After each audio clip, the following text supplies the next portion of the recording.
الحمدللہ رب العالمین والصلاة والسلام علی سید المرسلین وعلی آلہ وصحابہ اجمعین، اما بعد فاعوذ باللہ من الشیطان الرجیم، بسم اللہ الرحمن الرحیم۔ یا ایھا الذین آمنوا اجتنبوا کثیرا من الظن ان بعض الظن اسم ولا تجسسوا ولا یغتب بعضکم بعضا۔ آمنت باللہ صدق اللہ العلی العظیم۔ وقال اللہ تعالی فی شان حبیبہ الکریم، ان اللہ وملائکتہ یصلون علی النبی یا ایھا الذین آمنوا صلوا علیہ وسلموا تسلیما۔ اللہم صل علی سیدنا و مولانا محمد معدن الجود والکرم وعلی آلہ وبارک وسلم۔ صلاۃ و سلام علیک یا رسول اللہ صلی اللہ تعالی علیہ وآلہ وصحبہ وسلم۔ معزز سامعین، نوجوان ساتھیوں، بزرگوں، خانقاہ محبوب اولیاء میں آنے والے تمام مرید و متقین، السلام علیکم ورحمۃ اللہ وبرکاتہ۔ آج کا یہ ہمارا موضوع، آج کا ٹاپک انشاءاللہ توبہ اور رجوع اللہ کا یہ دوسرا پارٹ رہے گا، اور آج کے اس موضوع پر ہم کچھ گناہوں کے بارے میں جانیں گے اور اس کی خباثت کے بارے میں جانیں گے، تاکہ خدا کا خوف ہمارے دلوں میں پیدا ہو اور ہم اس سے بچیں اور ہمارے اخلاق اور ہماری عادات کو سنواریں۔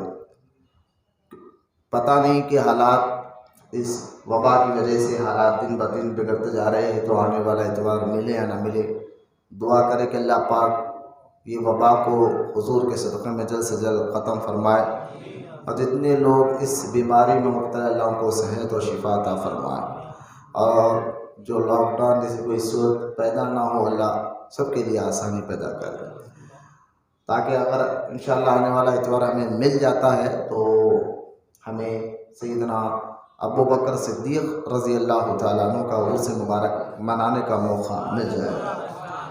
اگر مل جائے آنے والا اتوار تو انشاءاللہ افضلیت ابو بکر صدیق رضی اللہ تعالیٰ عنہ پر ہمارا خصوصی پروگرام آنے والے اتوار کو انشاءاللہ ہم رکھیں گے۔ جو آیت مبارکہ میں نے پڑھی ہے اس کے متعلق کچھ عرض کروں۔ سب سے پہلے تمہیدی بات، تاکہ آنے والی گفتگو آپ کو آسانی سے سمجھ میں آئے۔ دیکھیے، ہم الحمدللہ مسلمان ہیں، اور اللہ تعالیٰ نے قرآن پاک میں فرمایا کنتم خیر امتی، جس کا ترجمہ یہ ہے، اللہ پاک ارشاد فرماتا کہ تم بہترین امت ہو، تمام امتوں میں تم بہترین امت ہو۔ بہترین امت کی وجہ کیا ہے؟ سب سے پہلے یہ کہ اس کی وجہ یہ ہے کہ سارے نبیوں کے آقا صلی اللہ تعالی وسلم کی امت میں اللہ پاک نے ہمیں پیدا فرمایا، حضور کی نسبت سے ہم بہترین امت ہیں۔ تو جتنے نبی رسول علیہ السلام نے تشریف لایا ہوں، سب سے افضل اور سب سے اعلیٰ ہمارے اور آپ کے پیارے آقا کریم صلی اللہ علیہ وسلم ہے۔ اس نسبت کے تحت حضور کی امت بھی تمام نبیوں کی امت سے افضل اور اعلیٰ ہے۔ اور دوسری وجہ، قرآن پاک کی اسی آیت میں اللہ پاک ارشاد فرماتا ہے کنتم خیر امتی، آگے اللہ پاک ارشاد فرماتا تم اس لیے بہترین امت ہو کہ تم نیکی کی دعوت دیتے ہو اور برائیوں سے روکتے ہو۔ تو یہاں ایک مسئلہ آپ سن لیجئے، نیکی کی دعوت دینا، برائیوں سے بچانا یہ صرف مولویوں کا کام نہیں ہے، ہر مسلمان کی ذمہ داری ہے۔ ہر ایک مسلمان جو کلمہ پڑھ کر اس بات کو یقین کے ساتھ مانتا ہے کہ اللہ ہے، وہ ایک ہے، دوزخ پر یقین رکھتا ہے، جنت پر یقین رکھتا ہے، حساب و کتاب پر ہمیں یقین ہے کہ قرآن میں اللہ فرما رہا ہے ذرے ذرے کا حساب ہوگا۔ یہ ساری چیزوں پر یقین رکھنے کا نام ہی تو ایمان ہے۔ اگر کوئی اللہ پر ایمان رکھے اور دوزخ کو نہیں مانے، جنت کو نہیں مانے، قیامت کے دن کو نہیں مانے، حساب کتاب کو نہیں مانے، تو پھر وہ مسلمان نہیں ہو سکتا۔ تو ایمان کی تعریف یقین ہے، یعنی اللہ پر یقین، رسول پر یقین، اور جنت اور دوزخ پر یقین، یہ ساری باتوں پر یقین کرنا ہے۔ تو جب ہمیں معلوم ہو گیا ہم صرف کلمہ پڑھنے سے، کلمہ پڑھ لیے بس ذمہ داری ختم نہیں ہوئی، ہماری ذمہ داری اور بڑھ جاتی۔ ہم پر کوئی ذمہ داریاں کلمے کے تحت، کلمے کے تقاضے ایسے ہیں جس کو ہمیں ہر مسلمان کو اپنے مقام پر رہ کر اس کو مکمل کرنا۔ پھر میں بتا رہا ہوں کہ ہر ایک کو جو ہے، ہر ایک کو عالم بننا ضروری نہیں ہے، مفتی بننا ضروری نہیں ہے، حافظ قرآن بننا ضروری نہیں ہے، لیکن ہر ایک کو اتنا علم حاصل کرنا تو ضروری ہے کہ اس کو پتہ چلے حرام کیا ہے اور حلال کیا ہے، اور تاکہ وہ عمل کر سکے۔ عمل پر بات یاد آئے تو اس کو ذرا ذہن میں رکھ لے بات کو، کہ ہماری پر ایک کیونکہ عالم تقریر کے ذریعے تبلیغ کرے گا۔ بادشاہ اسلام مطلب یہ کہ جہاں اسلامی سلطنت ہو اور وہاں کا بادشاہ بھی مسلمان ہو، تو وہ بادشاہ بھی پر ضروری ہو جاتا ہے، کیونکہ اللہ پاک قرآن میں فرما رہا ہے یا ایھا الذین آمنوا، اے ایمان والو، اطیعوا اللہ و اطیعوا الرسول، اللہ کا بھی حکم مانو اور رسول کا بھی حکم مانو، وَأُولِي الْأَمْرِ مِنْكُمْ، اور ان کا بھی حکم مانو جو تمہارے درمیان اولی الامر ہے۔ اولی الامر سے مراد تفسیر میں آیا ہے اولی الامر منکم، یہ آیت کے تحت کہ اس میں بادشاہ اسلام کا حکم ماننا، اگر وہ جائز کام کا حکم دے رہا ہے تو ماننا واجب ہو جاتا ہے۔ اسی طرح مشائخ کا، اور پھر وہ مرشد بھی اس میں آ جاتے ہیں، علماء اکرام بھی آ جاتے ہیں۔ تو لہذا بادشاہ اسلام اپنے طاقت کے بدولتے پر جو ہے نیکی کا کام کرے گا۔ میں آپ کو الگ ذمہ داری بتا رہا ہوں، کیونکہ اللہ قرآن میں فرماتا ہے لا یکلف اللہ نفسا الا وسعها، اللہ کسی نفس پر ضرورت سے زیادہ بوجھ نہیں ڈالتا۔ آپ سمجھ رہے ہوں گے کہ ارے بھائی کلمہ پڑھ لیا تو ہماری بھی ذمہ داری ہے، ہم بھی تبلیغ کریں، تو ہاں کرنا ہے، آپ کو بھی یہ ذمہ داری ہے، لیکن کس طریقے سے کرنا وہ آپ کو سمجھانا ہوگا۔ یہ ذہن میں آپ رکھ لیجئے، صرف کلمہ پڑھ کر ہم جو ہے سمجھ گئے کہ جنت ہمیں مل کر رہیں گے، نہیں، جنت ہمارے اور آپ کے ابا کی جاگیر نہیں کہ فوراً کلمہ پڑھے اور جنت مل جائے۔ اللہ قرآن میں سورہ توبہ میں فرماتا ہے کہ ہم نے ایمان والوں سے جنت کے بدلے، یہ آیت کا ترجمہ سنیے آپ، ہم نے ایمان والوں سے جنت کے بدلے ان کی جان کو اور ان کے مال کو خرید لیا۔ تو تمہاری جان بھی اللہ نے خرید لیا، تمہارا مال بھی دیا، بھی ہوئی، دیتا بھی وہی ہے۔ تو ہم اپنا مال کو ہمارا مال نہ سمجھے، اللہ کی عطا سمجھے۔ یہ ایمان والوں سے بات کر رہا ہوں، یہاں قرآن ایمان والوں کا ذکر کر رہا ہے، ہم کو غیروں سے ہوتا نہیں۔ تم ایمان لائے ہو، اللہ کو یقین کرتے ہو اللہ ایک ہے۔ اللہ پاک قرآن میں یہ کہہ رہا ہے کہ ہم نے جنت کے بدلے تمہارے جان اور تمہارے مال کو خرید لیا، لہذا تمہارا مال تمہارا نہیں ہے، تمہارا مال رب کا ہے۔ اب تمہارے پاس جو مال ہے تو اللہ جو حکم دے رہا ہے اس کے تحت اپنے مال کو خرچ کرنا ہے۔ تمہاری جان تمہارے نہیں، اللہ کی دی ہوئی جان ہے، تو اللہ جو حکم دے رہا ہے اپنی جان اپنا مال اس طرح قربان کرنا، اسی کو مسلمان کہتے ہیں اور اسی کو ایمان والا کہتے ہیں۔ تو ذرا ذہن میں ایک بات یاد رکھ لے، تو تم کیا کر سکتے ہو تبلیغ، تم کیا کرو؟ تو پہلے آپ کو میں تبلیغ کے الگ الگ طریقے میں آپ بتاتا ہوں۔ دیکھیں، اگر اسلامی سلطنت و بادشاہ اسلام ہو تو وہ اپنی طاقت کے بدولے پر تبلیغ کرے گا۔ مطلب کیا؟ تو شراب کو اس کی ریا میں پیرا تو اپنی طاقت کے بدولے پر شرابی کو سزا دے سکتا ہے، کیونکہ قانون ویسے بنا ہے۔ کسی نے قتل کر دیا تو قصاص دلا سکتا ہے، کوئی نماز چھوڑ رہا ہے تو اس کو سزا دلا سکتا ہے۔ بے نظمی کی سزائیں بھی دنیا میں مقرر کر اسلامی سلطنت ہو تو وہ احادیث کے مطابق ان کو سزا دی جائے۔ تو یہ سارا کام ہے بادشاہ اسلام جو اپنی طاقت کے بلبوتے پر برائی کو روکے گا اور اچھائی کا حکم دے گا، برائی کو روکے گا اور اچھائی کا حکم دے گا.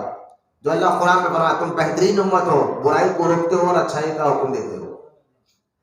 ایک تو وہ بادشاہ اسلام، دوسرا علماء کرام اور مشائخ کے عظماء جو اپنے تقریر کے ذریعے لوگوں کو برائی سے بچائیں گے اور اپنے تحریر کے ذریعے سے، تقریر اور تحریر کے ذریعے سے بھی جو ہے بچائیں گے. ہاں، اولیاء کرام اگر علماء میں جن کو اللہ پاک اور بلند مقام عطا فرما دے، جن کو بزرگان دین کہا جاتا ہے، اولیاء کرام کہا جاتا ہے، وہ تو غیروں کے پاس جا کر بھی اپنے تقریر، اپنے تحریر کے ذریعے بھی اور انشاءاللہ اللہ کی دی ہوئی طاقت کے ذریعے سے بھی وہ تبلیغ دین کرتے ہیں.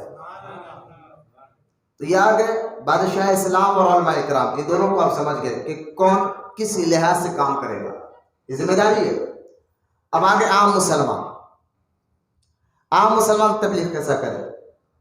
تو علماء کرام فرماتے ہیں عام مسلمان تبلیغ ایسا کرے کہ وہ خود کے مزاج کو، اخلاق کو، کردار کو، نیچر کو خود کے ایسا سنوارے تمہیں دیکھ کر اگلا متاثر ہو کر تمہارے قریب آئے، کیونکہ تمہارے نیچر کا بہت بڑا دخل ہوتا ہے زندگی میں.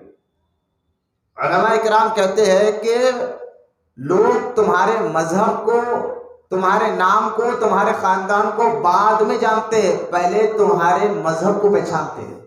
تمہیں دیکھ کر تمہارے مذہب کا اندازہ لگا لیتے ہیں کہ یہ فلاں مذہب کا ہے. تو ہمارے مذہب کو پہلے پہچانا جاتا ہے، نام اور خاندان میں بعد میں معلوم ہوتا ہے. تو مذہب کو پہلے پہچانا جاتا ہے، اس لیے کہا گیا عام مسلمانوں سے کہ تم اپنے مزاج، اپنے نیچر، اپنے عادت کو ایسے اخلاق والے بناؤ تاکہ لوگ تمہیں دیکھ کر تم سے متاثر ہو کر تمہارے قریب آئے اور قریب آ کر دین کو پہچانے اور سمجھے. تو دین اس طریقے سے آپ کو تبلیغ کرنا ہے، آپ کو اپنے آپ کے اندر حسن اخلاق پیدا کرنا ہے، اچھی مزاج پیدا کرنا ہے، اچھا نیچر پیدا کرنا، اور اس کا زبردست اثر بھی ہوتا ہے لوگوں پر. جیسا کہ عرب کے حالات میں حضور صلی اللہ تعالی علیہ وسلم جب پیدا ہوئے تو عرب کے کیا حالات تھے، ساری تاریخ میں لکھا ہوا ہے. عرب کے لوگ بڑے گناہ کرتے کرتے ان کا مزاج یوں سمجھے، ہم بولتے نا یار اس کو نہیں سمجھا سکتے، پتھر سے بھی زیادہ سخت مزاج ہو گیا، اس کا دل پتھر بن گیا، مزاج پتھر بن گیا، اس کو ہم نہیں سمجھا سکتے. تو سارے عرب میں ایسا ماحول تھا کہ عربوں کا مزاج شرک کرتے کرتے، گناہ کرتے کرتے اس قدر ڈھیٹ ہو چکا تھا، اس قدر پتھر والا مزاج ہو گیا تھا کہ جس کا اندازہ نہیں لگا سکتے، کہ جو چھوٹی چھوٹی بات پر لڑ لیتے تھے، جو اپنی بیٹیوں کو زندہ دفن کر دیتے تھے، جو شوہر کے انتقال کے بعد بیٹا خود ماں کے ساتھ زنا کر کے زندگی گزارتا تھا. ایسا گندا ماحول چاہے وہ کسی لحاظ پہ دیکھ لے، لیکن اتنے ڈھیٹ مزاج کے ہو گئے تھے. ایسے ماحول میں حضور تشریف لے کر گئے. بھائی اگر ایک گلی خالی شرابیوں کی ہو، آج بھی دیکھ لیا، ایک گلی میں اگر کوئی شرابی رہتا تو ہم گھر لینا پسند نہیں کرتے. ارے نکو بھائی پورے گلی میں شرابی لوگ ہیں، گجریٹی لوگ رہتے ہیں، ہم کیا سنبھالیں، ہم کون کریں. یہاں عرب کا جو ماحول تھا ایک گلی کا نہیں، پورا عرب بگڑا ہوا تھا. ہاں، پورے لوگ ایسے تھے. ایسے ماحول میں حضور آئے علیہ الصلوۃ والسلام. تو حضور صلی اللہ تعالی وسلم سے وہ لوگ متاثر کیسے ہو جاتے؟ ایسے ٹھیک لوگ تھے لیکن حضور سے متاثر ہوئے، حضور سے متاثر ہوئے وہ لوگ. تو متاثر ہوئے کیسے؟ آپ کہیں گے معجزات دیکھ کر؟ نہیں، معجزات تو سرکار کتنے ہیں، جیسا آسمان کے تارے آپ گن نہیں سکتے، حضور کے معجزوں کو نہیں گنا جا سکتا. اس میں کوئی شک نہیں ہے، حضور نے معجزات دکھائے ہیں، کیونکہ نبی کو معجزہ دکھانا یہ ضروری ہوتا ہے، نبی کے لیے معجزہ دکھانا ضروری ہوتا ہے. لیکن حضور صلی اللہ تعالی علیہ وسلم جو ایسے ماحول میں آئے تبلیغ دین کرے، تو جو لوگ آپ کو دیکھ کے متاثر ہوئے وہ دو چیزوں کو دیکھ کر متاثر ہوئے. اب ٹھیک کیسے لوگ تھے میں بتا رہا ہوں آپ کو، پورا عرب ایسا بگڑا ہوتا. ہم ایک گلی میں نہیں جاتے، وہ تو پورا شہر بگڑا ہوا تھا. تو صرف حضور کے دو چیزوں کو دیکھ کر وہ لوگ متاثر ہوئے. ایک قرآن کو دیکھ کر، اللہ کے کلام کو سن کر، کیونکہ وہ عربی زبان سے واقف تھے. اب جب انہوں نے کلام الہی کو سنا سمجھا تو وہ لوگ کہنے لگے یار جو کلام الہی ہے بندے کا کلام ہو ہی نہیں سکتا ہے. ایک تو کلام اللہ کو دیکھ کر، دوسرا حضور کے اخلاق اور عادت کو دیکھ کر. حضور صلی اللہ تعالی علیہ وسلم کے اخلاق اور عادات کریمہ کو دیکھ کر لوگ اتنے متاثر ہوئے کہ آپ کے قریب ہوئے اور کلمہ پڑھ کر مسلمان ہوئے. تو میں آپ کو سمجھانا چاہتا ہوں، اپنی مزاج، اخلاق، اپنے نیچر کا بہت بڑا اثر پڑتا ہے خود پر بھی اور سامنے والے پر بھی. اور اسلام یہ کہتا ہے کہ تم اپنے آپ کو سنوارو، اپنے اخلاق کو، اپنے کردار کو، اپنے مزاج کو، اپنے نیچر کو. کیونکہ لوگ تمہارا نام، تمہارا خاندان بعد میں جانتے ہیں، تمہارے مذہب کو تم دیکھ کر پہلے پہچانتے ہیں. تمہارے مذہب کو تمہیں دیکھ کر پہلے پہچانتے ہیں کہ یہ کس مذہب سے تعلق رکھتا ہے. تو اگر تم عام آدمی ہو تو تمہیں اپنے اخلاق، اپنے مزاج، اپنے نیچر کو سنوارنا ہوگا، کیونکہ تمہارے اخلاق اور نیچر سے بھی اسلام کا پیغام جانا ضروری ہے. یہ تمہاری ذمہ داری ہے. علماء کرام تو اخلاق کے پیکر ہوتے ہی ہیں، بزرگان دین ہوتے ہی ہیں. مجھے بتائیے حضور خواجہ ہند الولی عطا رسول خواجہ غریب نواز رضی اللہ تعالی عنہ جو ہے، جب ہندوستان آئے تھے تو نہ فوج آپ کے ساتھ تھی، نہ ہتھیار آپ کے ساتھ تھا. پھر راجستھان جیسے علاقے میں آ کر آپ بیٹھے جہاں پر ڈھیٹ قسم کے لوگ تھے، تو لہٰذا وہاں جا کر غریب نواز سے لوگ متاثر کیسے ہوئے؟ کرامات تو بعد میں دیکھا، پہلے غریب نواز کے اخلاق اور کردار کو دیکھا، غریب نواز کی مزاج کو دیکھا، غریب نواز کی اداؤں کو دیکھا رضی اللہ تعالیٰ عنہ. اس کے بعد لوگ متاثر ہوئے، آپ کے قریب ہونے لگے. تو آپ کے نیچر کا، آپ کے اخلاق کا، آپ کی عادتوں کا اثر، میں صرف اہل ایمان سے بات کر رہا ہوں، آپ سے میں بات کر رہا ہوں کہ ہمیں غیروں سے مطلب نہیں. آپ اپنے اخلاق اور کردار کو سنوارنا یہ آپ پر تبلیغی ذمہ داری کے تحت فرض ہے. لہذا آج ہمارا حال یہ ہو گیا ہے کہ ہم اپنے اخلاق، اپنے مزاج، اپنے کردار کو کیا سنوارے، ہمیں دیکھ کر لوگ بھاگنے لگ جاتے ہیں. اس کی وجہ کیا ہے؟ لوگ ہم سے کیوں دور ہو رہے ہیں؟ جبکہ ہم مسلمان ہیں، ہمیں وہ قوم بنایا گیا ہے کہ اپنے اخلاق اور کردار کو سنوارو. لیکن ہمیں دیکھ کر لوگ دور ہونے کی وجہ کیا ہے؟ کیونکہ ہم خود اپنی عادتوں کو، اپنے اخلاق، اپنے مزاج کو اس خطر بگاڑ دیے ہے کہ لوگ دیکھ کر کہتے دیکھو یار یہ تو شرابی ہے، دیکھو یار یہ تو جواری ہے، دیکھو یار یہ تو زانی ہے، ارے یہ تو جلس ہی لوگ ہے، یہ حسد کرنے والا بندہ ہے، یہ غیبت کرتے رہتا ہے، چغل خوری کرتا رہتا ہے. یعنی تو اپنے مزاج کو ایسے بگاڑ چکے ہو کہ لوگ دیکھ کر خود غیر تو غیر ہے، خود مسلمان ایک دوسرے مسلمانوں کو دیکھ کر اپنا راستہ بدل رہا ہے. یار دیکھے تو لمبا لگا دے گا، جھوٹ بولے گا، غیبت کرے گا، گالیاں دے گا، نہ جانے کیا کیا بکے گا. تو تمہیں دیکھ کر غیر متاثر ہو کر آنا چاہیے تھا، لیکن غیر تو غیر چھوڑیے، خود مسلمان تمہیں دیکھ کر بھاگ رہا ہے. کیونکہ ہم جو ہے نا، ہمیں آخرت کا، ہمیں ابراہیم بن ادھم رضی اللہ تعالیٰ عنہ کا وہ قول کہ تم جانتے ہو کہ مرنا ضرور ہے لیکن تیاری کچھ نہیں کرتے ہو. یعنی کچھ ایسا کر کے بتاتے ہی نہیں ہو کہ تمہیں مرنے کا خوف ہے. ہمارے کو آج خوف ڈیزل کا، پیٹرول کا، گیس کا، راشن کا. بھئی یہ خوف کیسا ہوگا خوف اتنا. لیکن تم اسلام آ چکے ہو، تمہیں معلوم ہے ہم مرنے کے بعد حساب کتاب دینا ہے، تو آخرت کا خوف نہیں ہے. کیونکہ دنیا تمہارے سامنے سب کچھ ہو گئی ہے، آخرت نہیں ہے آپ کے سامنے. اب تو یہ سمجھ لیا آپ آج نے کہ بھائی ہم کلمہ پڑھیں گے ڈائریکٹ جنت میں چلے جائیں گے، بس کیا بات ہے. جیسا کہ جنت آپ ہی کے لیے بنائی گئی ہے، آپ تیار رکھیں گے. تو آپ کچھ بھی کرو دنیا میں، اپنا مال کیسے بھی خرچ کرو، کس پہ بھی خرچ کرو، کس طریقے سے بھی خرچ کرو، ہمیں کون پوچھنے والا ہے؟ مال میرا ہے، پیسہ میرا ہے. جبکہ اللہ فرمایا تمہارے مال، تمہاری جان کو میں نے جنت کے بدلے خرید لیا ہے. تو تمہارا 1 روپیہ بھی وہاں خرچ ہونا ہے جس سے اللہ راضی ہوتا ہو. حال بالکل دیکھیں اس کا الٹا ہو گیا کہ آج ماں باپ ترستے رہتے اپنے بچے کی تنخواہ کے لیے، پیسے کے لیے، لیکن وہی بچے کے گھر دوستوں میں اگر کوئی برتھ ڈے پارٹی ہو تو وہ بچہ 4,000 5,000 7,000 ہزار، غریب بچوں کی بات کر رہا ہوں میں، مڈل بچوں کی بات تو نہیں، غریب بچوں کی بات کر رہا ہوں، 5-6 ہزار تو وہ پارٹی کے نام پر یوں ہی اڑا دیتا ہے، گھر میں ماں باپ انتظار میں۔ انٹرنیٹ کے نام پر ہم کتنے پیسے خرچ کرتے ہیں، اسٹار چینل کے واسطے ہم پیسے خرچ کرتے ہیں، وہاں ہمارے پاس پیسے نکل جاتے ہیں، لیکن جہاں خرچ کرنا ہوتا ہے، جیسا کہ شادی بیاہوں میں کچھ رسم و رواج نبھانے کے لیے، اس کے لیے ہمارے پاس پیسہ ہے، غریب سے غریب کی بات کرو نا، امیر تو دور کی بات ہے، اس کے لیے ہم ایسے پیسے خرچ کر دیتے ہیں کہ جیسا کہ باجے کے لیے ہو، رسم و رواج ہو، غیر شرعی رسم و رواج ہو، اس کے لیے ہم پیسے خرچ کرتے ہیں، لیکن جب اللہ کے گھر میں دینے کی بات آئی تو 10 روپے پیٹنٹ ہے۔ اب تھوڑا بڑا ہوں گے، 10 روپے سے کچھ نہیں آ رہا، چائے بھی نہیں آئی ہو تو 20 روپے، پھر وہ 20 روپے دے کر ہمارا رعب مسجد میں اور مسجد کے ٹوائلٹ پر تو بہت زبردست طریقے سے ہوتا ہے۔ اگر جب آئے چاہو مسجد کا ٹوائلٹ، جبکہ مسجد کے بارے میں ایک مسئلہ آپ کو بتاتا چلوں، مسجد کے اندر جو وضو خانہ جو ٹوائلٹ ہوتا ہے یہ صرف مسافروں میں ہوتا ہے۔ کس کے لیے ہوتا تھا؟ مسافروں کے لیے۔ جبکہ حدیث میں سرکار نے فرمایا جو اپنے گھر سے وضو کر کر مسجد کے لیے جاتا ہے، اللہ اس کے ہر قدم پر ایک ایک نیکی عطا فرماتا ہے، اور اس کی ہر قدم پر اس کے درجات کو بلند کر دیتا ہے۔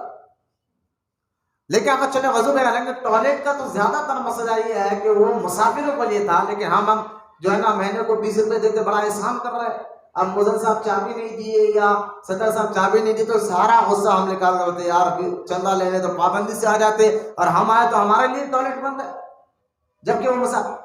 تو کس طرح کا ماحول ہمارے اخلاق ہمارے کردار بتا رہے ہیں، تو لوگ کہاں سے متاثر ہو؟ پہلے بزرگوں سے متاثر ہوتے تھے لوگ، ان کے اخلاق ان کے مزاج اور ان کے نیچر کو دیکھ کر متاثر ہوتے تھے، پھر ان کے قریب آتے تھے، اپنے تو اپنے غیر قریب آ جاتے تھے، غیر قریب آ کر جو ہے آپ کی عادت، آپ کے اخلاق اور آپ کے کردار کو دیکھ کر مسلمان ہو جاتے تھے۔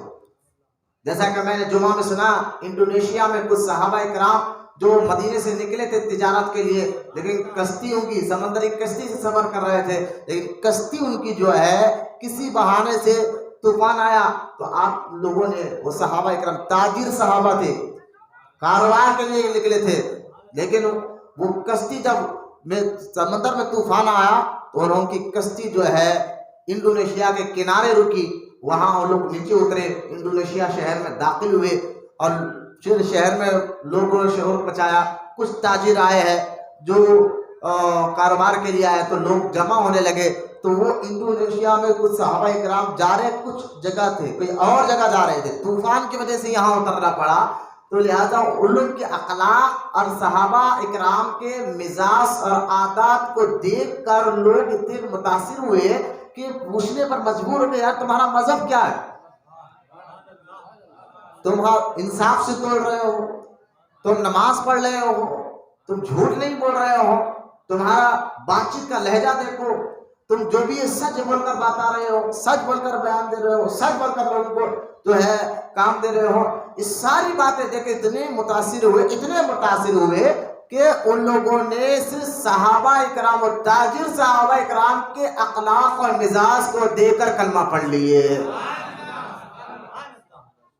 تو اپنے مزاج، اپنے نیچر کا بہت بڑا اثر ہوتا ہے، اپنے اخلاق، اپنے کردار کا بہت بڑا اثر ہوتا ہے، لیکن آج ہمیں اس سے کوئی مطلب نہیں رہا، ہمیں تو صرف اچھا گھر، اچھا پہننا، اچھا رہنے کے لیے چاہے کچھ بھی کرنا پڑے، حرام حلال کی کوئی پرواہ نہیں رہی، جبکہ نبی کریم صلی اللہ تعالی علیہ وسلم نے ارشاد فرمایا کہ تاجروں کو، جو سچا تاجر ہوتا ہے، قیامت کے دن وہ صدیقوں پہ اٹھایا جائے گا۔ اس لیے سرکار نے فرمایا، تم تاجروں کو، سرکار نے ارشاد فرمایا کہ تم لوگ جب مال بیچتے ہو، اپنا کاروبار کے لیے مال بیچتے ہو، تو سچی قسم کھانے سے بھی بچو، جھوٹی قسم تو دور کی بات ہے، سچی قسم کھانے سے بھی بچو۔ لیکن ہمارے اخلاق، کاروبار کے معاملہ ہو نہ، بولے ایسا ہو تو کاروبار نہیں چل رہا، کیونکہ ہم نے دین کو بڑا مشکل سمجھ لیا، یا تو دین سیکھیں گے نہیں، جب اس کو بولے بھائی آپ کہیں کو نہیں آ رہے جناب، آپ دین سیکھنا آپ کے لیے ضروری ہے، جو حرام ہے، حرام حلال باتیں سیکھنا ہے، بولے حضرت کاروبار کرنا، بیوی بچوں کو پالنا بھی عبادت ہے۔ ٹھیک ہے، یقیناً عبادت ہے، حلال کما کر بیوی بچوں کا پیٹ بھرنا بھی عبادت ہے، ماں باپ کا پیٹ بھرنا بھی عبادت ہے، لیکن بولے نہیں دین سیکھنے کے لیے کوئی ٹائم نہیں ہے آپ کے پاس، نہ بولے نہیں کاروبار بھی کرنا عبادت ہے. بات تو بی کی کر رہے کہ کاروبار بھی عبادت ہے، تجارت بھی عبادت ہے، لیکن کام کیا ہے؟ ہی کی کرتے. مطلب کیا؟ کاروبار بھی عبادت ہے، یہ صحیح ہے، لیکن کاروبار ہی عبادت ہے یہ غلط ہے. کاروبار ہی سب کچھ ہے یہ غلط ہے. یقیناً تجارت حلال کمائی کرنا عبادت ہے. تو بات تو ہم بی کی کرتے ہیں، لیکن کر تو ایسا ہے ہی سب کچھ کاروباری ہے. اس لیے ہم کو ٹائم نہیں مل رہا، اس لیے نہ نماز کے لیے ٹائم مل رہا ہے، نہ عبادت کے لیے ٹائم مل رہا ہے.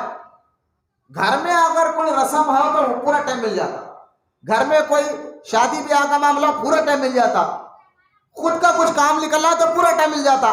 لیکن خاص طور پر ایسے اجتماعات میں نمازوں کے لیے، اچھے کام کے لیے ہمارے کو ٹائم نہیں. کاروبار بھی عبادت ہے. میں نے کہا بھائی کاروبار بھی عبادت ہے، صحیح ہے، کاروبار بھی عبادت ہے، یہ بات درست ہے. کاروبار ہی عبادت ہے یہ غلط ہے. تو تمہیں یا اپنے کام کے لیے تو بی کا لفظ نکل جاتا ہے، سب کام نکل جاتے. تو یہ حال ہمارا ہو گیا. تو ہم جب خود ہی نہیں سمجھیں گے، خود ہی ہمیں کو پتا نہیں ہے، سیکھیں گے نہیں تو دوسروں کو کیا سکھائیں؟ دوسروں کو ہم کیا سمجھائیں کہ دین کیا ہے، اخلاق کیا ہے، دین کیا ہے؟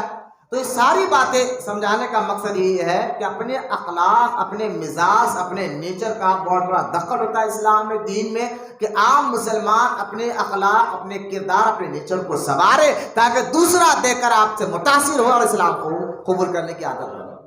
بزرگان دین جتنے آئے ہیں، حضور صلی اللہ تعالیٰ علیہ وسلم، میں نے جمعہ میں تقریر میں بتایا تھا کہ حضور نے جو سب سے پہلا جہاد کیا، جنگ بدر اس کو کہتے ہیں. کون سی جنگ ہے اسلام کی؟ جنگ بدر. جنگ بدر میں حضور کی عمر مبارک 54 سال تھی. کتنے سال؟ سب مل کر کتنے سال؟ 54 ایئر. جبکہ حضور اعلان نبوت 40 سال کی عمر میں کیا، 13 سال مکہ میں رہے، ٹھیک ہے، 10 سال مدینہ میں رہے. تو مجھے بتائیے 54 سال یعنی اس کے 6 یا 9 سال بعد حضور دنیا سے تشریف لے کر گئے. تو 9 سال حضور کی عمر یعنی 63 سال حضور کی ٹوٹل عمر ہے، 63 ایئر. لہذا 54 سال کی عمر میں سرکار نے پہلا جہاد کیا. تو مجھے بتایا کہ لوگ کہتے ہیں کہ آج اسلام تلوار کی زور پر پھیلا ہے. میں نے کہا یہ 54 سال میں تو پہلا جہاد ہو رہا ہے، اس سے پہلے جو مسلمانوں تھے وہ کیسے ہو؟ جب تک تو تلوار اٹھی نہیں تھی، جہاد کا حکم تھا نہیں تھا، جہاد کا حکم ہی نہیں تھا. تو یہ جو سارا سرکار کی زندگی جو گئی ہے، 40 سال اعلان نبوت سے پہلے اور 40 سال کے بعد جو جنگ بدر کے واقعے سے پہلے تک، سرکار کے اخلاق اور کردار اور مزاج اور نیچر کو دیکھ کر ہی تو لے کے متاثر اور اسلام قبول فرمایا. تو لہٰذا جتنے اولیاء اکرام آپ دیکھ رہے، بزرگان دین کی عادت کریمہ رہے، بڑے بڑے اولیاء اکرام اپنے اخلاق کو، کیونکہ ہم پہلے خود سیکھیں گے تو تبھی کو دوسروں کو سکھائیں گے. اس لیے کہا گیا ہے کہ پہلے تم خود سیکھو کہ دین کے اہم اہم باتیں تو تمہیں سمجھنا چاہیے، اہم اہم واقعات تو تمہیں سیکھنا چاہیے. تو آج کچھ گناہوں کی وجہ جو ہمارے اندر، جو ہم جس کو گناہ نہیں سمجھ رہے ہیں، میں نے یہ جو گزشتہ اتوار یہ بات کہی تھی کہ یاد رکھے کہ توبہ کی شرطوں میں سے پہلی شرط ہے کہ غلطی کو غلطی سمجھنا، گناہ کو گناہ سمجھنا. لیکن آج اسی کو ہم جو ہے نا کاروبار بنا لیے، گناہ کو گناہ تلاش کرنا ہم سمجھ رہے یہ بہت بڑا جو ہے نا کاروبار ہو گیا ہے کہ اس کا عیب نکالو، اس کا عیب نکالو، چال اپلسی کرو، چغل خوری کرو. یہ گناہ نہیں جو شمار کیا جا رہا ہے. کچھ لوگ اس کو بہت بڑا ہنر سمجھتے ہیں، کچھ لوگ، آپ نہیں، کچھ لوگ ایسے ہیں جو گناہ کو گناہ میں ہنر سمجھتے ہیں. جیسا کہ آج دیکھیں میوزک تو گناہ تھا، ناچنا گناہ تھا، باجا گناہ تھا، لیکن اس کو لوگ آج ہنر سمجھے. میں غیروں کی بات نہیں کر رہا ہوں، پھر کہہ رہا ہوں جو یہ کلمہ پڑھ کر کہہ رہے کہ اللہ پر ایمان لایا، قیامت کے دن پر اللہ، میں ان کی بات کر رہا ہوں. آج وہ لوگ جو ہے نا اس کو گناہ سمجھنے کو تیار نہیں ہے، تو اپنے اخلاق، اپنے کردار کو وہ کہاں سے سنواریں گے؟ تو جو آیت مبارکہ میں نے تلاوت کا شرف حاصل کیا ہے، اس سے پہلے میں نے اور ایک آیت جو اللہ پاک قرآن میں فرمایا، سورہ الحجرات آیت نمبر 11، اللہ فرما رہا ہے، دیکھیں، اے ایمان والو تم مرد دوسرے مردوں کا مذاق نہ اڑاؤ.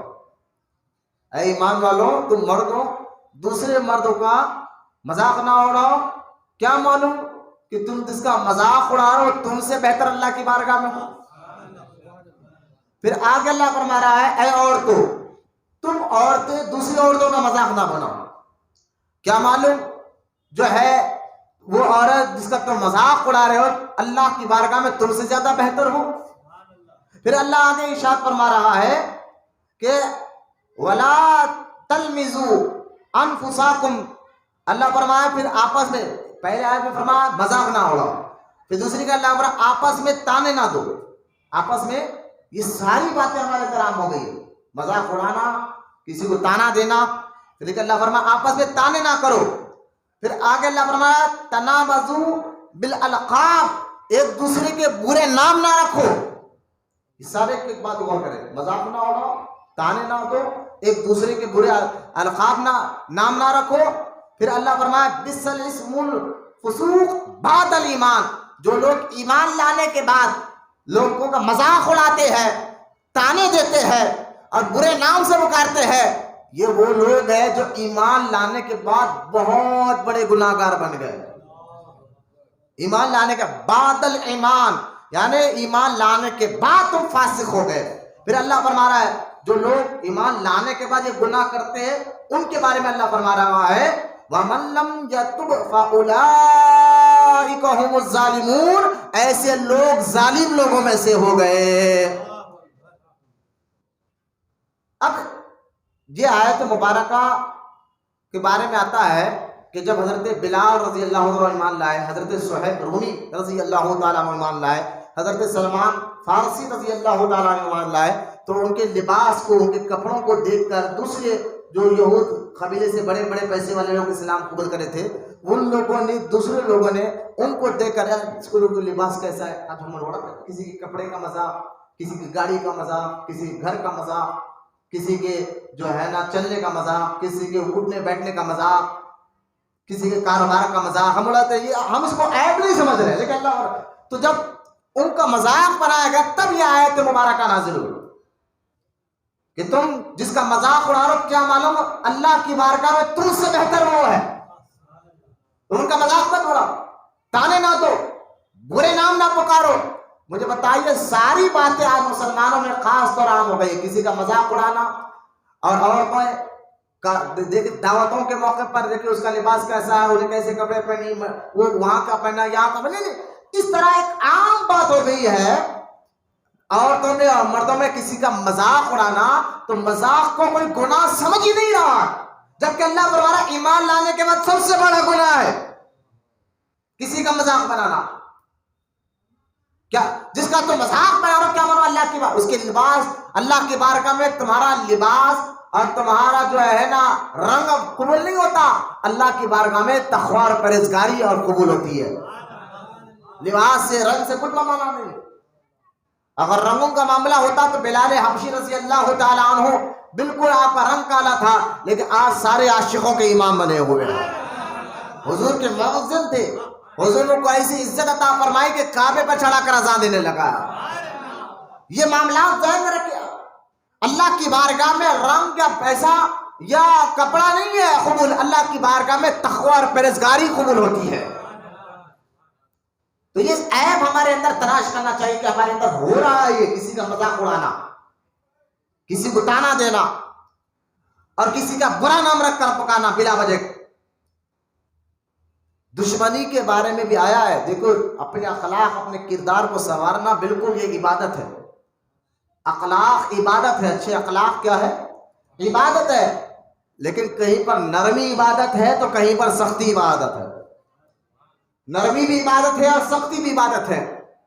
نرمی اس سے کرو جو ایمان والا ہے، چاہے تم سے پیسے میں کم ہو، تم سے غریب ہو، کچھ بھی ہو، عزت کرو اس کی کہ وہ ایمان والا ہے۔ اور سختی اس سے کرو جو اللہ اس کے رسول کا دشمن ہے۔ اللہ اس کے رسول کے دشمنوں سے سختی کرنا یہ بھی عبادت ہے۔ اللہ اس کے رسول کے دشمنوں سے دشمنی رکھنا یہ بھی عبادت ہے۔ تو کہیں پر سختی عبادت ہے تو کہیں پر نرمی عبادت ہے۔ اب ان دونوں کو بیلنس رکھنا بھی ضروری ہے، ان دونوں کا بیلنس کرنا ہے۔ اگر نرمی کی جگہ سختی کی تو پریشانی، اور سختی کی جگہ نرمی کی تو پریشانی. لیکن ہمارا معاملہ ہی پورا الٹا ہو گیا. جہاں نرمی کرنا ہے وہاں سختی کرتا نظر آتا ہے غریبوں پر. ارے بھائی کلمہ پڑھے ہوا ہے, کیا قریب کیا امیر بنا, نہیں ہم کو سب بھی دے کر ٹھہریں گے. کون ٹھہرا؟ ارے اس کے بازو میں نہیں ٹھہرتا, جسم سے بدبو آتے میں نہیں ٹھہرتا اس کے بعد. تو لہذا جہاں نرمی کرنا تھا وہاں سختی کر رہے ہیں, اور جہاں سختی کرنا تھا ارے وہابی ہو گیا تو کیا ہوا؟ بھائی ہے ملنا پڑتا, پڑوسی ہے ملنا پڑتا, رشتہ دار ہے ملنا پڑتا, چاچا ہے ملنا پڑتا, تایا ہے ملنا پڑتا. ارے بندہ یہاں سختی کر رہا ہے تیرے کو. یہی اخلاق ہے. اعلیٰ حضرت امام احمد رضا خان رضی اللہ تعالیٰ عنہ کی بارگاہ میں ایک عالم دین آ کر کے حضور حیدرآباد دکن سے ایک شیعہ مولوی آیا. وہ آپ سے بحث کرنے نہیں آیا, مناظرہ کرنے نہیں آیا, وہ صرف ملنے آیا. آپ کا نام سنا, صرف دیکھنے آیا, ملنے آیا. یہ کہہ رہا تھا وہ عالم دین, اچانک وہ مولوی جو شیعہ مولوی تھا وہ آ گیا. اعلیٰ حضرت اپنے آنکھوں کو نیچے کر, وہ بیٹھا رہا کتنی دیر تک. اعلیٰ حضرت نے سر اٹھا کر, نگاہ اٹھا کر اس کی طرف دیکھا نہیں, اس کو دیکھا نہیں. جب اس کو دیکھا نہیں تو بڑا شرمندہ ہوا, نکل گیا. جب نکل گیا تو مریدوں نے عرض کیا حضور یہ کون سے اخلاق ہے؟ وہ تو آپ سے مناظرہ کرنے نہیں آیا تھا, وہ تو آپ سے کوئی بحث کرنے نہیں آیا تھا, وہ صرف ملنے کے لیے آیا تھا. خالی مل لیتے تو بات ختم ہو جاتی. یہ کون سے اخلاق ہے؟ اعلیٰ حضرت نے فرمایا یہ اخلاق ہمیں صحابہ نے سکھائے ہیں, صحابہ نے سکھائے. اب اعلیٰ حضرت واقعہ سنا کر فرماتے ہیں کہ حضرت عمر ابن خطاب رضی اللہ تعالیٰ عنہ, ملفظات پڑھو اعلیٰ حضرت کے اس میں واقعہ ہے. حضرت فاروق اعظم رضی اللہ تعالیٰ عنہ مسجد سے نکلے, ایک شخص نے جہاں کہا حضور مجھے کھانا کھلائیے. آپ نے کہا چل, گھر میں لے گئے, اس کو کھانا کھلایا, اس کو کھانا کھلایا تھا. جب کھانا کھلاتے کچھ بدعقیدگی کی بات کر دیا, کھاتے کھاتے بدعقیدگی کی بات کر دیا.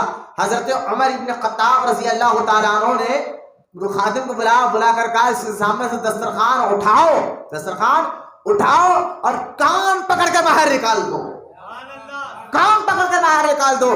تو یہ اعلیٰ حضرت نے بتایا کہ جہاں سختی کرنا وہاں سختی کرو, جہاں نرمی کرنا وہاں نرمی کرو. حضرت عمر رضی اللہ تعالیٰ عنہ جیسے جن کے بارے میں آپ جانتے ہیں کہ آپ کو دیکھ کر شیطان راستے بدل لیتا تھا, جو وہ عمر جن کے بارے میں سرکار نے فرمایا میرے بعد اگر کوئی نبی ہوتا تو اللہ عمر کو نبی بناتا, وہ فاروق اعظم رضی اللہ تعالیٰ جہاں جن کے سختی کے بارے میں واقعات ہیں آپ دیکھیں مسلمانوں پڑے رحم دل ہوتے تھے. قرآن یہی صحابہ کے بارے میں قرآن میں اللہ پاک نہیں کہہ رہا محمد رسول اللہ والذین معہ, حضور کے ساتھ والے آپس میں نرم دل کافروں پر سخت ہوتے, اللہ اس کے رسول کے دشمنوں پر سخت ہوتے. لہذا حضرت فاروق اعظم جا رہے تھے, ایک آدمی بیٹھا تھا, پیر لگا, چھوڑتے اس نے گالی دی. حضرت عمر کو دیکھا نہیں تھا اس نے بھی کہ یہ عمر ہے. جب گالی دیکھا تو فاروق اعظم میں کانپنے لگا. تو آپ نے فرمایا بھائی ڈر نہیں, نرمی دیکھے, ڈر نہیں, غلطی ہو گئی مجھ سے, میں معافی مانگتا ہوں. اللہ غلطی ہو گئی ہے, پیر لگ گیا ہے میرا, میں معافی مانگتا ہوں. یہاں نرمی بتائی. اب وہی حضرت عمر کے دور میں آپ کو معلوم ہو فلاں گاؤں میں ایک بندہ ہے مسجد کا امام ہے اور وہ نماز میں سورہ عبس پڑھتا ہے, فجر میں جان بوجھ کر سورہ عبس پڑھتا ہے. حضرت عمر فاروق اعظم رضی اللہ تعالیٰ نے اس کو بلوایا اور بلا کر اس کا سر کٹوا دیا. اب جانتے سورہ عبس کیا ہے؟ سورہ عبس جو آیت سورہ ہے, اس سورے میں بظاہر ایسا معلوم ہوتا ہے کہ اللہ تعالیٰ حضور کو ڈانٹ رہا ہے, تو یہ اس نیت کے ساتھ پڑھا تھا اور یہ سورے میں اللہ حضور کو سختی کر رہا ہے, حضور کو ڈانٹ رہا ہے. جبکہ واقعہ یوں تھا کہ کچھ یہودی حضور کی بارگاہ میں آئے تھے اسلام قبول, اور سرکار بڑے حریص ہے لوگ جلدی اسلام قبول کرے. سرکار اس لیے فرماتے ہیں کہ تم لوگ دوزخ میں گرنا چاہتے ہو, میں تمہاری کمروں کو پکڑ کر رکھا ہوں, تمہاری کمروں کو پکڑ کر رکھا ہوں, میں گرنا نہیں. تو سرکار تو چاہتے کہ میرا غلام کوئی دوزخ میں جائے نہیں. تو لہذا وہ کچھ یہودی اسلام قبول کرنے کے لیے آئے تھے سرکار کی بارگاہ میں. تو ایک نابینا صحابی بھی سرکار کے ساتھ بیٹھے ہوئے تھے. تو صحابہ اکرام چاہتے تھے حضور کی آواز سنو, حضور کی بات سنیں. تو حضور صلی اللہ تعالی وسلم ان یہودیوں کو اسلام کے اہم باتیں بتا رہے تھے. تو یہ صحابی کان لگا کر سننے کے لیے تھوڑا قریب پہنچے، ذرا آواز بھی کم سنتے تھے، جب قریب پہنچنے لگے تو وہ یہودی جو ابھی آئے تھے اسلام قبول کرنے، انہوں نے اس صحابی کو دیکھ تھوڑا کندرایا، تو سرکار نے فرمایا میں اس صحابی کو تو بیٹھ باجو، میں بات کر رہا ہوں نا۔ تو اللہ پاک نے سورہ عبس میں آیت اتاری، کہا محبوب کافروں سے تو بہتر آپ کا یہ غلام ہے۔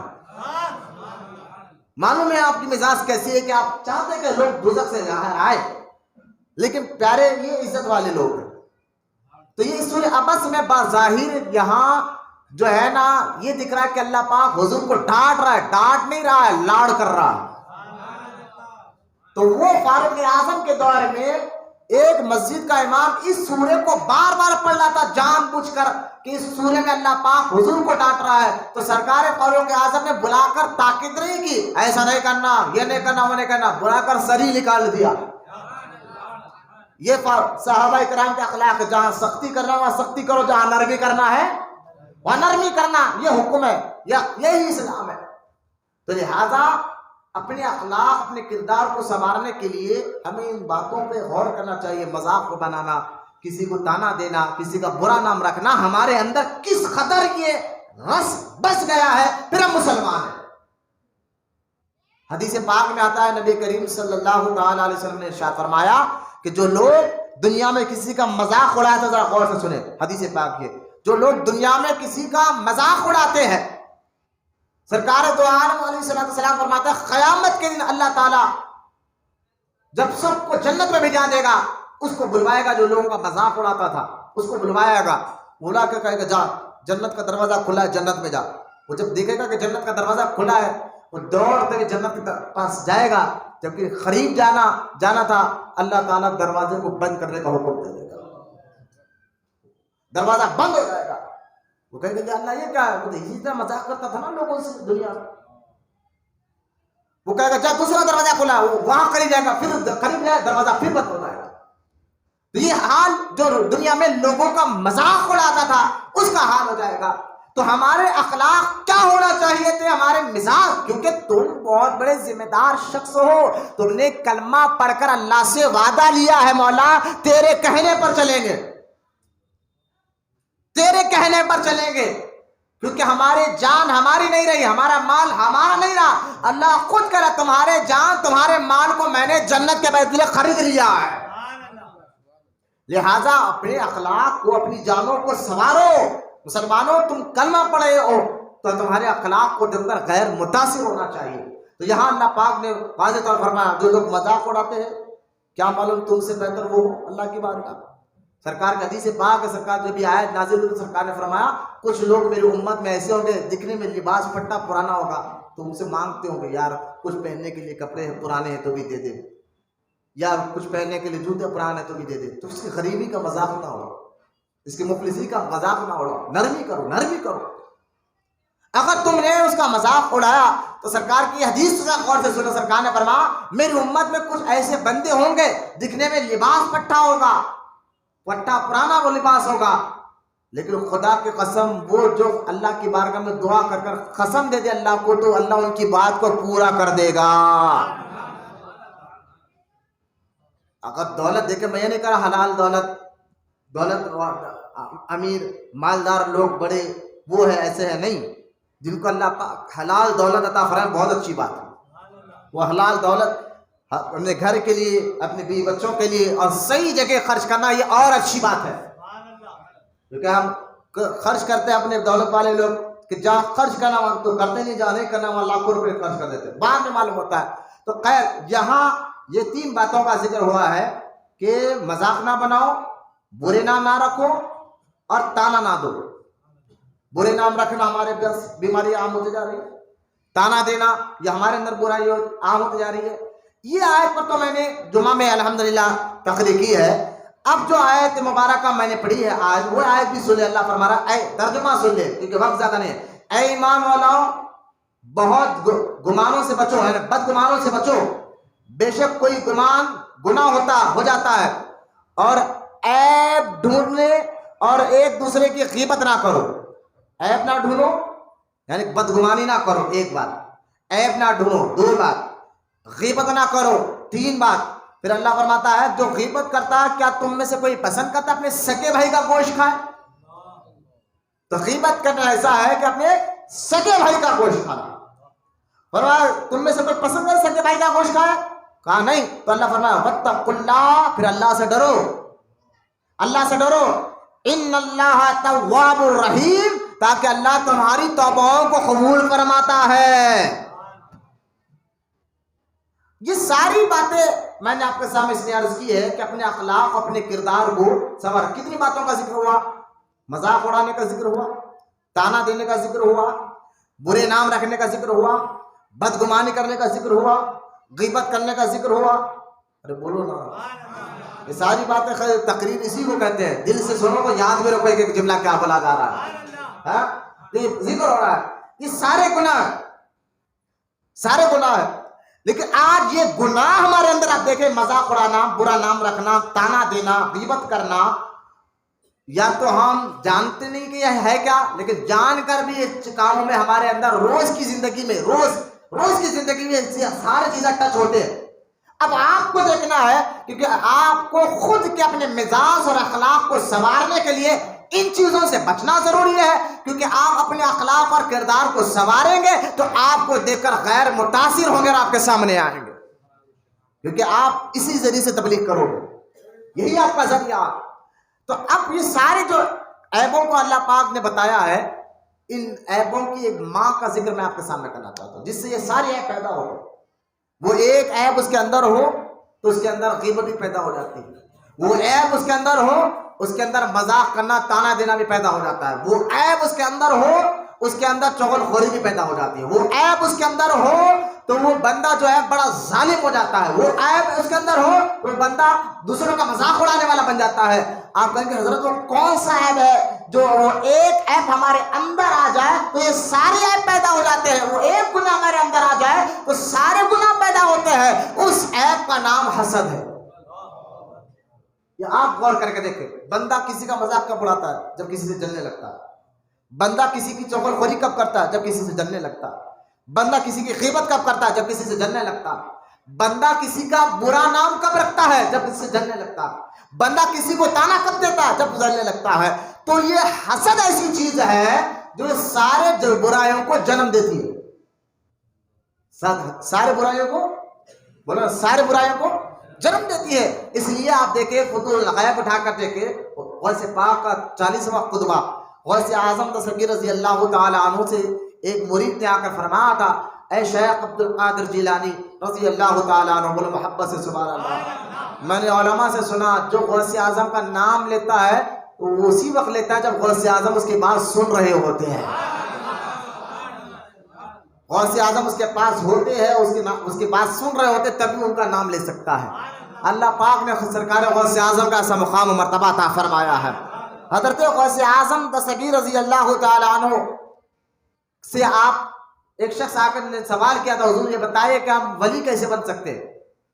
ولی کیسے بن سکتے ہیں؟ بھائی حافظ قرآن سے اگر کوئی پوچھے حافظ کیسے بن سکتے تو بتائے گا کہ حافظ بننے کے کیا طریقے ہیں. کوئی عالم سے پوچھے کہ عالم کیسے بن سکتے تو کہے گا بھائی اتنے سال یہ پڑھو، یہ پڑھو، عالم بن جاؤ گے. مفتی سے پوچھو کہ مفتی کیسے بنو گے تو یہ پڑھو، یہ پڑھو، مفتی بن جاؤ گے. مفتی بتائے گا. یہاں ولی اللہ یعنی ولیوں کے سردار سے پوچھا جا رہا ہے کہ ولی کیسے بنا جاتا ہے.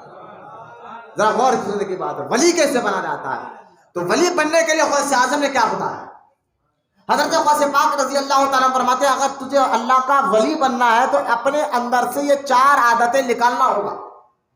4 عادتیں اپنے اندر سے نکالنا ہوگا. کہا حضور وہ کیا چیز ہے؟ فرمایا پہلی چیز حسد نکالنا ہوگا.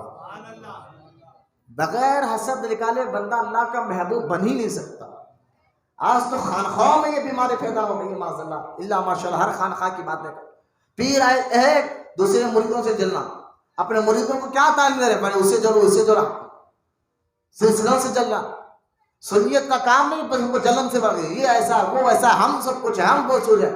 یہاں تک کہ سید کو حکم یہ ذرا سنا، سید کو بھی حکم یہ ہے کہ وہ تکبر نہ کرے، میرا خاندان ایسا ہے، تکبر نہ کرے. سید تکبر کرے گا تو حرام ہے. کیا ہے؟ سمجھ کیا ہے؟ یعنی تکبر کس کو کہتے ہیں؟ سامنے والوں گرا کر دیکھنا میں بڑا ہوں. تو اپنے آپ کو افضل سمجھنا، سامنے والے کو کوئی عزت ہی نہیں دینا، اس کو کہتے ہیں تکبر۔ تکبر کے پہلے معنی آپ سمجھ گئے ہو، تکبر کہتے ہیں اس کو سامنے والے کو حقیر جاننا اور اپنے کو اس سے افضل جاننا، اس کو کہتے ہیں تکبر۔ اور سید اگر یہ سوچا میں بہت بڑا خاندان سے ہوں تو لہٰذا یہ حرام ہے، اگر کوئی غیر سید ہے تو سید کا ارے بھائی یہ سید کا کوئی یہ سوچ کر ان کا مذاق اڑانا، ان کی بے عزتی کرنے والا کافر ہو جائے گا۔ یا غیر سید بھی سن لے بات کو، سیدوں کا بلا وجہ مذاق اڑانا اور یہ کہنا کہ سید ہی کیوں ہے، اتنے بڑے خاندان میں پیدا ہی کیوں ہوا، بس آپ یہ سوچ کر ان کی بے عزتی کرو گے تو آپ کافر ہو گئے۔ اور سید کو حکم ہے کہ تم اپنے آپ خاندان پر تکبر کرو گے تو یہ حرام ہے۔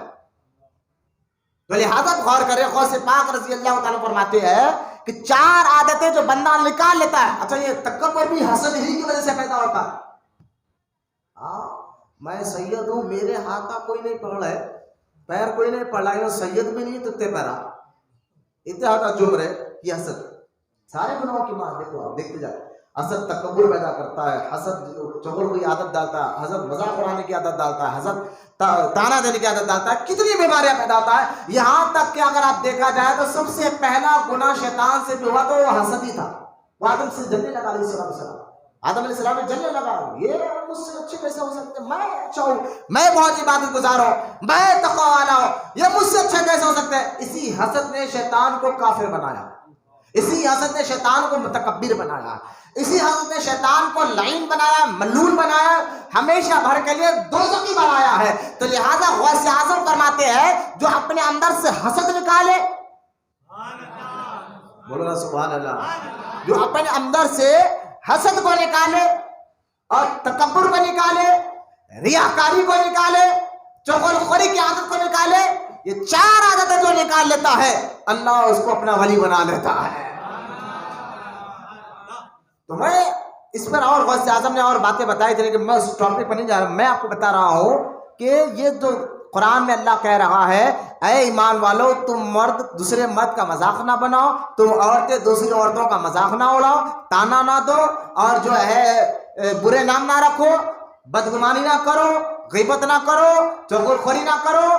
اگر کرو گے تو تم ظالم لوگوں میں سے ہوگے، اگر اس سے بچو گے تو اللہ تعالیٰ تم سے محبت کرے گا، تم پر مہربانی فرمائے گا، تمہاری توبہ کو قبول فرمائے گا۔ تو یہ ساری باتیں اگر آپ دیکھا جائے تو حسد سے پیدا ہوتے ہیں۔ آج کا ٹاپک حسد کے اس گناہ کو پہچاننا ہے، سمجھنا ہے، تاکہ اللہ ہمیں توبہ کی توفیق عطا فرمائے، اس گناہ سے بچ کر رجوع الی اللہ ہونے کی توفیق عطا فرمائے۔ اب حسد کے مطابق آپ سمجھ گئے، اب حدیث بھی آپ ذرا سماعت فرما لیں۔ نبی کریم صلی اللہ تعالی علیہ وسلم نے ارشاد فرمایا، ذرا اس حدیث کو ذرا غور سے سنیں۔ حضور نے فرمایا قیامت کے دن 6 لوگ ایسے ہوں گے جن کو اللہ تعالیٰ بغیر حساب اور کتاب کے دوزخ میں ڈال دے گا۔ 6 لوگ ایسے ہوں گے جن کو بغیر کوئی ان کا حساب و کتاب نہیں ہوگا، ڈائریکٹ، ارے بھائی غور کریں، ڈائریکٹ دوزخ میں، نہ حساب پوچھا جائے گا نہ کتاب پوچھا جائے گا، ڈائریکٹ ان کو دوزخ میں ڈالا جائے گا۔ پوچھا گیا حضور وہ کون لوگ ہیں؟ تو آپ نے فرمایا سنو، پہلا گرو بندی کرنے والا۔ گرو بندی کی تفسیر بڑی ہے، جیسے کہ اگر جان بچانے کے لیے اگر اپنے نفس بندی کراتے تو یہ جائز ہے، بلا وجہ نفس بندی نہیں کرانا، بچوں کو جان بچانا ہے کہ اور عورت کی جان خطرے میں تو یہ الگ بات ہے، ایک گرو بندی کرنے والا۔ اور دوسرا حاکم، وہ بادشاہ جو لوگوں پر بلا وجہ ظلم کرتا تھا، لوگوں پر ظلم کرتا تھا۔ چوتھا چودھری جو تکبر کرنے والا، تیسرا اور چوتھا وہ تاجر جو مال میں خیانت کرتا تھا، وہ تاجر جو مال میں خیانت کرتا تھا۔ پانچواں وہ دیہات کا، گاؤں کا رہنے والا جو اپنی جہالت کی بنیاد پر دوزخ میں جائے گا۔ آپ دیکھ لیجیے، کئی گاؤں کے لوگ جو دیہات میں رہنے والے ہیں، کئی رسم و رواج ایسے بنا لے جو اسلام سے تعلق ہی نہ رکھتے، جب کو پوچھا نا باپ دادا سے کرتے ہم نہیں مانیں گے، تو جہالت کی بنیاد پر بھی بندہ دوزخ میں جاتا ہے۔ تو سرکار نے فرمایا وہ دیہات کا رہنے والا جو اپنے جہالت کی بنیاد پر اللہ اس کو بغیر حساب کتاب کے دوزخ میں ڈال دے گا، جہالت کی بنیاد پر۔ اور 5واں 6واں سرکار نے فرمایا وہ علماء جو حسد کرتے ہیں، یا عام آدمی تو دور کی بات ہے، علماء کو نہیں نہ سرکار، وہ علماء جو دوسرے عالم سے حسد کرتے ہیں، جب ایک عالم دوسرے عالم سے حسد کرے اس کو اللہ تعالیٰ بغیر حساب کتاب کے دوزخ میں ڈالے گا، تو عالم کا یہ حال ہوگا، حسد کی وجہ سے بغیر حساب کتاب کے دوزخ میں جائے گا، تو ایک عام آدمی کا کیا حال ہوگا؟ ایک عام آدمی کا کیا حال ہوگا مجھے بتائیں؟ ایک عالم کو اللہ پاک حسد کی وجہ سے بغیر حساب کتاب کے دوزخ میں ڈال دے گا، تو ایک عام آدمی جب حسد کرے گا تو اس کا حال کیا ہوگا؟ یہاں تک کہ دیکھیں جو حسد کرتے ہیں ان کے لیے رحمت کے دروازے بند ہو جاتے ہیں، توبہ کی توفیق ان کو نہیں ملتی حسد ہی کی وجہ سے، کیونکہ نبی کریم صلی اللہ تعالی علیہ وسلم نے فرمایا جو شب بارات کی رات ہے ان پر تو سب پر رحم کیا جائے گا، لیکن جو عداوت رکھتے ہیں انہیں ان کے حال پر چھوڑ دیا جاتا ہے، یعنی جو حسد رکھتے ہیں اللہ کہتا ہے ان کو ان کے حال پر چھوڑ دو، جلنے دو ان کے حسد میں، اسی حال میں چھوڑ دو ان کو، ان کی اللہ مغفرت نہیں کرتا۔ تو حسد کی وجہ یہ بھی ہے کہ ہو سکتا ہے وہ عداوت کی وجہ سے، حسد کی وجہ سے اللہ ان کے لیے دروازہ مغفرت بند کر دیتا ہے۔ ایک دو حدیث، تیسری حدیث اور سنیں، حضرت ابو ہریرہ رضی اللہ تعالیٰ عنہ فرماتے حضور صلی اللہ تعالیٰ علیہ وسلم نے فرمایا ہر ہفتے میں 2 بار پیر اور جمعرات کو لوگوں کے نامہ اعمال اللہ کی بارگاہ میں پیش ہوتے ہیں، ہر بندے کی مغفرت ہوتی ہے مگر وہ آدمی اس کے اور اس کے بھائی کے درمیان عداوت ہو، ان کے متعلق کہا جاتا ہے انہیں ان کے حال پر چھوڑ دو یہاں تک کہ وہ باز آ جائے، یعنی جو عداوت رکھتے ہیں، حسد رکھتے ہیں ایک دوسرے سے، اللہ کے رسول صلی اللہ علیہ وسلم فرماتے ہیں اللہ کہتا ہے نہیں ان کو چھوڑ دو، ابھی ان کے دلوں میں حسد ہی ہے، حسد کی وجہ سے ان کی مغفرت نہیں ہوتی۔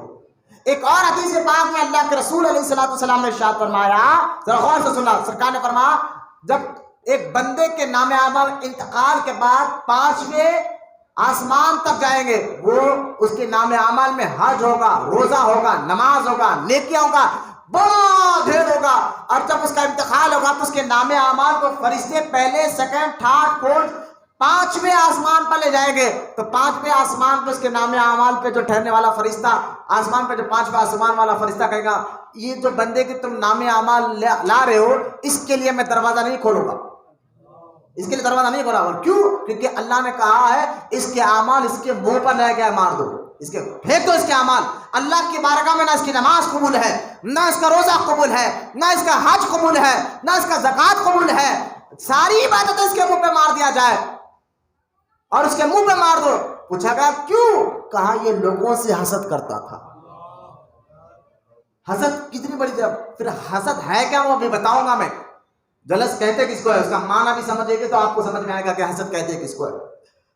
اب یہاں حدیث آپ سن لی، ذرا بزرگوں کے قول بھی سن لیجیے، کیونکہ اللہ والوں کے ہم محبت کرتے ہیں نا، تو ولیوں کی محبت کے ساتھ ساتھ ولیوں کی تعلیمات پر بھی ہمیں عمل کرنا ہوگا۔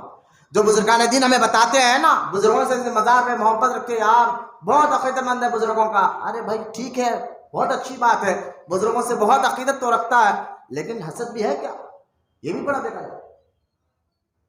محبت ہو تو پھر جو ہے نا عمل بھی کرو، تعلیمات جس سے آپ محبت کرتے اس کی بات سنتے ہیں، محبت اور تعلیمات پر عمل نہیں تو فائدہ کیا؟